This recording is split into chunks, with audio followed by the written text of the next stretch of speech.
Board पे based हम एक टिपिकल क्वेश्चन करते हैं, है ना। बोर्ड आपको बताइए है, हाँ। तो कैसे करना है, हमारे पास क्वेश्चन क्या है, 1/3:1/2 + 5। जब भी आपके पास ऐसी सिचुएशन हो कि डिनोमिनेटर में भी फ्रैक्शन हो, तो आप उस फ्रैक्शन को साइड में रफ में सॉल्व कर लीजिए। कैसे करेंगे, 3:1/2 + 5 है, 5 के नीचे कुछ नहीं है, 1 लिखिए और इस मिक्स फ्रैक्शन को सॉल्व करिए। 3 × 2 = 6, 1 7/2 + 5/1। अब इन दोनों का एलसीएम हो गया 2 और हमने क्या सीखा है, एलसीएम को फ्रैक्शन से मल्टीप्लाई करना। तो 2 से 2 को कट हो गया, आपके पास आ गया 7। इसी तरह से 5/1 को आप 2 से कर लीजिए तो क्या हो जाएगा, 2 5 जा 10। तो आपके पास में क्या आ गया, 17/2। यानी इस पूरी टर्म की वैल्यू आपके पास इसकी आ गई है 17/2। तो कैसे लिखेंगे, 1/17/2। अब ध्यान रखना ये जो बार है ये बिग होना चाहिए और ये जो बार है इसके कंपैरेटिवली छोटा होना चाहिए, ठीक है। नेक्स्ट, अब यही चीज आपको सेकंड वाले डिनोमिनेटर में भी करनी है। यहाँ पे भी सेम सिचुएशन है, तो इसको आप रफ में सॉल्व कर लीजिए। 1 + 3/4, ठीक है।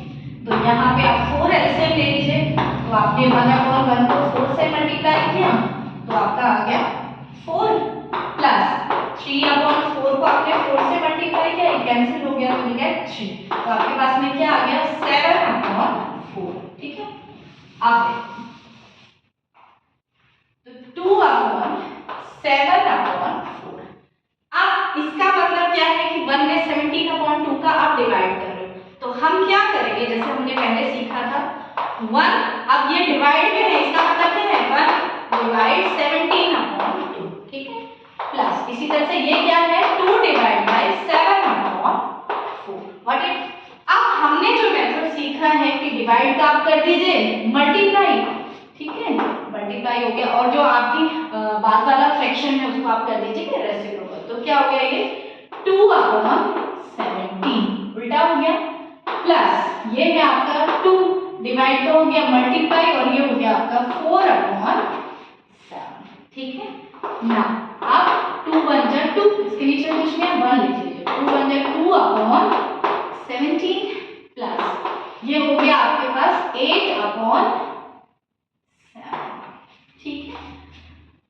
हाँ, आप क्या करेंगे, इन दोनों में कुछ भी कॉमन नहीं है, तो इन दोनों का मल्टीप्लिकेशन ही इनका एलसीएम होगा। तो क्या हो जाएगा, 17 7 × 119। जब दोनों ही आपके प्राइम नंबर्स हो तो आपका एलसीएम क्या होगा, इन दोनों का मल्टीप्लिकेशन, ठीक है। तो आप टर्म लिखिए, 2/17 × 119। तो 17 से कितने टाइम, 7 टाइम कैंसिल हो गया, 7 × 2 = 14 प्लस 8/7 को मल्टीप्लाई करिए 119 से, तो हो गया 17 8 ×